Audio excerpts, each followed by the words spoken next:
Welcome back to In the Green Room Live. As you can tell, this day so far, Jody, how would we describe it? It's real life. Gospel music is real life. It's unpredictable. We are now broadcasting live from the historic Lincoln Theater in Washington. Inside the Lincoln Theater. Inside the Lincoln That's Theater. Right. The stars are getting ready to come down. The honorees, the celebrities, and the performers will be coming down and interviewing with us momentarily. So much is going on. We have all kinds of media all around us. That's right. The house is beginning to fill. You can hear a little bit of the Winans music, Restore Me, the 1970s. And so just stay tuned. Again, we're bringing you the best in gospel music coverage here in the Green Room. Live. Okay, so we're getting ready to have the Winans, right?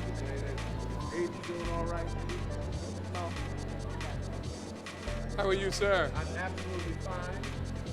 We got a good shot going on? How are you? Your name is? Jody Johnson. Hi, Moses Alexander. Yes, JJ. Oh, man. How are you, sir? Hey, by the prophet on this. How are you? Jody. Hi. Moses and Jody. Moses and Jody. How about that? Like Cleveland season. You are still in the Green Room Live. It is a bevy of love here. Bevy. Good word. Is that not a good word? That's a good word. We got some wordsmiths He'll going see your on. bevy and raise you loquacious. Yes. Okay. It's a bevy of love here, and we have the legendary Winans. We're going to have them introduce themselves to you. He doesn't know me. I'm Marvin Winans. I'm Carvin Winans. I'm Michael Winans. I want to cut that. I do know who they are. Okay. Yeah, he definitely knows who you are. Okay. You all have shaped so much of gospel because you were nonconformists. What was that like in the 70s when restoration and before the church was ready to hear the kind of sound? What was that like for you? We didn't think we were nonconformists. We were just so young, and we started writing when we were in our teenage years, and so we were brought up in the church. We knew nothing but the church, and yet we were children of the 60s and 70s, and growing up in Motown when Motown was in Motown. And having Stevie Wonder live behind you and Smokey Robinson live in the street before you, and the Four Tops lived in front of that. And so you're going to school with the children of Motown. And we just wrote what our ears heard, what would relate to our generation. So we didn't know we were starting a movement. We were just being true and loyal to the gifts that we had. And what's wonderful is you were able to make that combination of that Motown sound, but with the message of Christ. And that's what's made the lasting impact. Yeah. That's what's done it. Yes, and that. I think that's what made it unique in that we weren't in the trappings of. I remember we did our first record, and I was working downtown at the gas company, and it was called Love Covers. Testify. Keep it real. And so I took it. I was in the mailroom. And so I took it around to people that I work with, and they said, "This isn't gospel." I said, "What do you mean?" You know, I guess they wanted us to sing Sometimes I Feel Like a Motherless Child, and yet we knew our mother, grandmother, and great-grandmother on my mama's side. Right. And so we simply wrote, I think Carvin's song was his first song was a little traditional, in that I went to the riverside.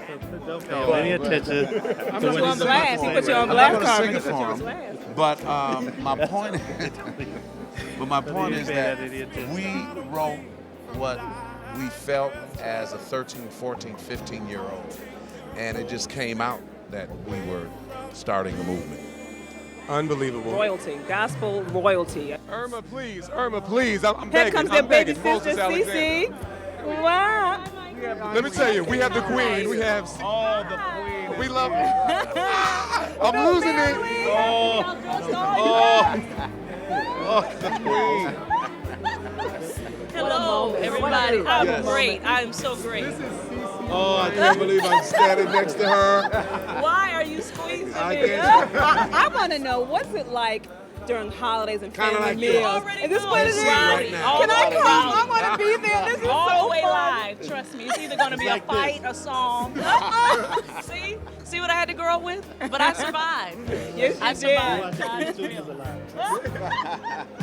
Now, Cece, your path from, now you're not going to believe it, I begged my mother to buy that $10 Lord Lift Us Up Where We Belong, PTL.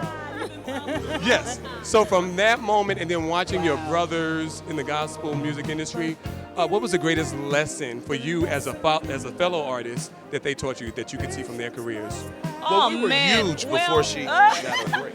Well, They that's the cutting thing. up. They taught us to do the best. You know, the Winans were just the best. You know, it was no second because they were gospel, but they could compete with anybody, and we had a standard that we had to come up behind. You know, they always had great music. They were polished. They had the greatest concerts. I mean, you can tell I'm still one of their biggest fans. You know, but we had that standard to go from, and so BB and CC, we had to come out right, or they would have dogged us all the way. You never told us that when we were younger. Well, of course not. I didn't know all that. Listen, Irma, I love Irma Bird. Irma saying wrap it up. Wrap it up. We're going to wrap it up. She goes like this. When Irma says wrap, That means everybody wrap it up. We're going to find somebody else for you. Thank you so much. Irma, let them see your face. We love it. We love it. This is Irma Bird. She knows everybody. She knows everybody. It's a wrap. Here in the Green Room Live. We love you.